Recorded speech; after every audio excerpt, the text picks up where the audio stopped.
Bonjour mes frères et sœurs, je voudrais vous lire un passage que je suis en train de lire dans les livres du ciel, au tome 33, le 6 juin 1935.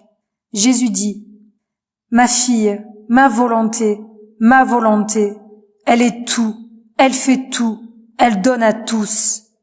Qui peut dire qu'il n'a pas tout reçu de ma volonté ? Tu dois savoir que la créature n'est sainte que dans la mesure où elle est en ordre et en relation avec ma volonté. Plus elle est unie à elle, plus elle est en union avec Dieu. Sa valeur et ses mérites se mesurent à la relation qu'elle a eue avec ma volonté. Le fondement, la base, la substance et l'origine des biens dans la créature dépendent du nombre des actes qu'elle a accomplis dans ma volonté et la connaissance qu'elle en a. Si bien que si elle fait entrer mon vouloir dans tous ses actes, elle peut dire que tout est saint, pur et divin en moi, et nous pouvons tout lui donner, tout mettre en son pouvoir, même notre vie. Par contre, si elle n'a rien fait dans ma volonté et qu'elle n'en connaît rien, nous n'avons rien à lui donner parce qu'elle ne mérite rien, car il lui manque la semence pour générer le bien qui nous appartient. Par conséquent, elle ne reçoit pas le droit au salaire de son Père céleste. Si elle n'a pas travaillé dans notre champ, nous pouvons dire « je ne te connais pas ». C'est pourquoi, si en toute chose, ou au moins partiellement, elle n'a rien fait dans ma volonté, le ciel sera fermé à la créature. Elle n'a pas le droit d'entrer dans la patrie céleste.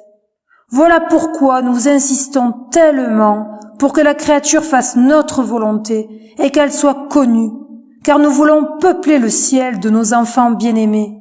Et comme tout est sorti de nous, nous voulons que tout revienne dans notre sein divin. Alors voilà mes frères et sœurs, l'importance de prier, de lire les écrits du livre du ciel.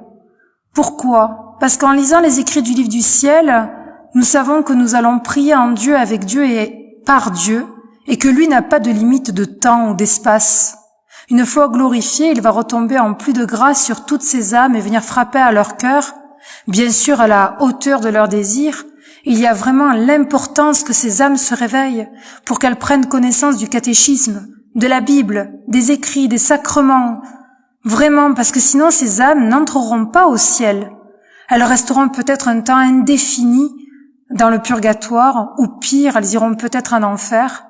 Donc vraiment nous qui avons eu cette grâce déjà d'avoir entendu l'appel d'être croyants, d'avoir la foi, qui avons reçu la grâce d'avoir entendu l'appel des écrits du livre du ciel, faisons nos actes, lisons l'importance de la lecture pour acquérir la connaissance et laisser Dieu agir en nous, afin d'essayer de réveiller le maximum de nos frères et sœurs pour qu'ils prennent connaissance de la Bible, du catéchisme, des sacrements et peut-être même des écrits aussi du livre du ciel.